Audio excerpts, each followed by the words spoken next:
Assalamualaikum warahmatullahi wabarakatuh. Selamat datang kembali di channel Pegawai Muslim. Semoga informasi atau kisah yang kami sajikan ini bisa bermanfaat untuk kita semua.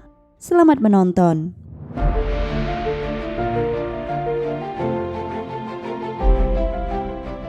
Sebagai umat Islam, kita pasti telah mengetahui kisah tentang banjir besar pada masa Nabi Nuh. Banjir itu menenggelamkan seluruh umat manusia, kecuali Nabi Nuh dan para pengikutnya. Para pengikutnya inilah orang-orang yang beriman kepada Allah dan Nabi-Nya.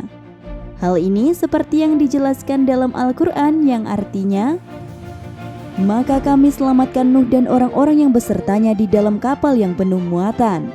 Kemudian sesudah itu kami tenggelamkan orang-orang yang tinggal. Quran Surah Asy-Syu'ara ayat 119 sampai dengan 120.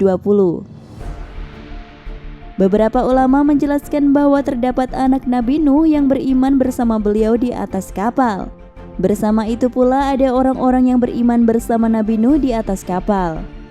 Hanya saja Allah mentakdirkan yang terus mempunyai keturunan adalah Nabi Nuh dan anaknya saja.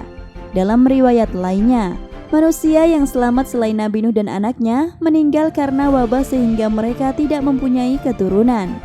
Ibnu Katsir menjelaskan dalam kitab sejarah Al-Bidayah wan Nihayah, menjelaskan Allah tidak menjadikan seorang pun yang bersama Nabi Nuh dari orang-orang yang beriman anak dan keturunannya kecuali Nuh alaihi salam saja. Semua yang ada di muka bumi sekarang dinisbatkan kepada ketiga anak Nabi Nuh, yaitu Sam, Ham, dan Yafid.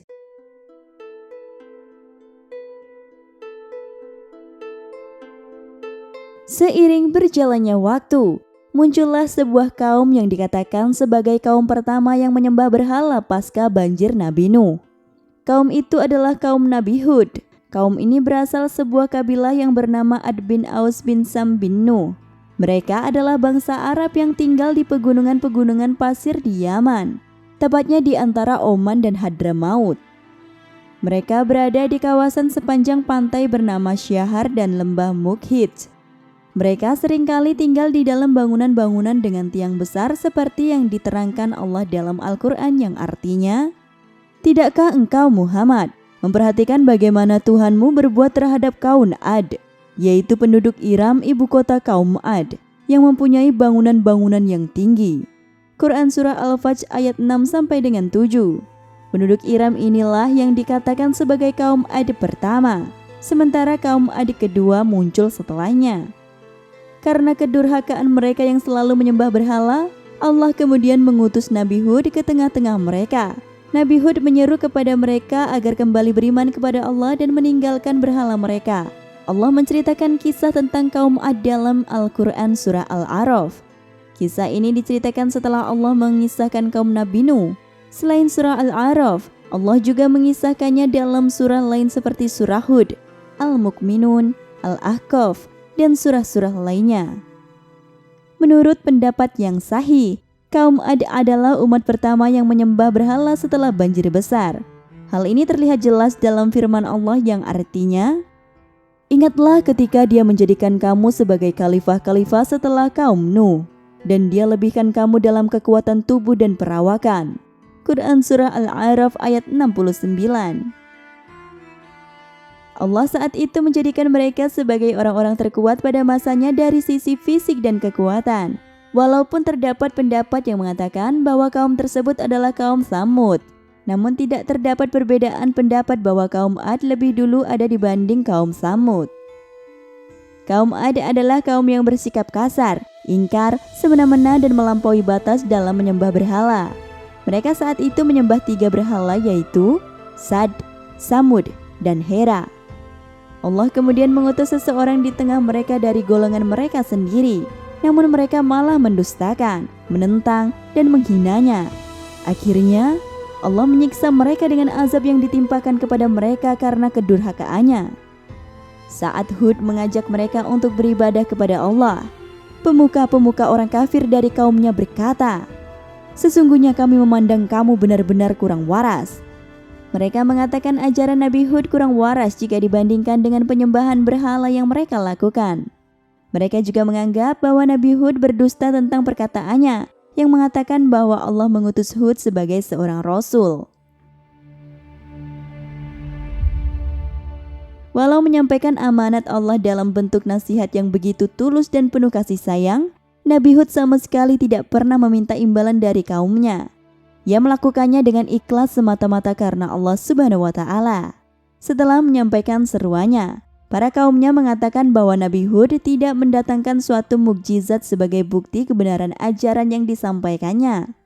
Mereka sama sekali tidak berniat meninggalkan berhala mereka. Mereka bahkan mengatakan bahwa sesembahan mereka telah menimpakan penyakit gila kepada Nabi Hud. Kemudian Nabi Hud menjawab perkataan kaumnya. Hud menjawab, "Sesungguhnya aku bersaksi kepada Allah dan saksikanlah bahwa aku berlepas diri dari apa yang kamu persekutukan." Quran Surah Hud ayat 54. Allah Subhanahu wa Ta'ala kemudian memberikan peringatan kepada mereka berupa kekeringan yang panjang. Musibah kekeringan yang menimpa kaum Ad ini membuat mereka merasa takut dan khawatir. Mereka takut pertanian mereka gagal panen, sehingga menyebabkan kelaparan. Nabi Hud kembali berusaha untuk meyakinkan kaum Ad agar meninggalkan berhala dan berpaling untuk bertaubat dan menyembah Allah agar azab tidak datang kepada mereka. Namun perkataan Nabi Hud benar-benar tidak dihiraukan sama sekali oleh mereka. Kaum Ad malah menantang Nabi Hud untuk membuktikan ancamannya. Kisah ini terdapat dalam Al-Quran yang artinya, mereka berkata, "Apakah kedatanganmu kepada kami? Agar kami bisa menyembah kepada Allah saja dan meninggalkan apa yang biasa disembah oleh nenek moyang kami? Maka buktikanlah ancamanmu kepada kami, jika kamu benar." Quran Surah Al-A'raf ayat 70. Akibat terus-menerus menentang Nabi Hud dan menyekutukan Allah, maka selanjutnya Allah menunjukkan kuasanya dengan mendatangkan gumpalan awan hitam yang sangat pekat. Melihat keadaan yang begitu ganjil, mereka semua keluar rumah untuk melihat awan itu. Mereka kemudian berkata, "Itulah awan panjang, menandakan sebentar lagi hujan akan turun untuk menyiram tanah tanaman kita, memberi minum kepada binatang-binatang ternak kita." Para kaum Ad berseru gembira karena mengira awan tersebut adalah pertanda datangnya hujan yang akan menyelamatkan ladang dan pertanian mereka dari kekeringan. Namun di tengah sorak-sorai kaum Ad yang berbahagia atas kedatangan awan tersebut, Nabi Hud memberi peringatan bahwa awan hitam yang datang bukanlah pertanda baik akan turunnya hujan. Namun kaum Ad tetap tidak menghiraukan peringatan Nabi Hud. Hingga akhirnya Allah kemudian menjatuhkan azab kepada kaum Ad dengan datangnya angin topan yang dahsyat. Angin topan tersebut langsung merobohkan dan menyapu apa saja yang ada, seperti rumah, bangunan, berhala, ladang, hewan ternak, dan berbagai harta benda lainnya milik kaum Ad. Angin topan kencang tersebut akhirnya mampu membinasakan kaum Ad beserta berhala-berhala yang mereka sembah. Begitu dahsyatnya peristiwa tersebut, diriwayatkan bahwa angin itu berlangsung selama 8 hari 7 malam dan menghancurkan segalanya. Allah berfirman dalam Al-Quran yang artinya, "Sedangkan kaum Ad, mereka telah dibinasakan dengan angin topan yang sangat dingin. Allah menimpakan angin itu kepada mereka selama 7 malam 8 hari terus-menerus. Maka kamu melihat kaum Ad pada waktu itu mati bergelimpangan, seperti batang-batang pohon kurma yang telah kosong lapuk. Maka adakah kamu melihat seorang pun yang masih tersisa di antara mereka?" Quran Surah Al-Haqqah ayat 6-8.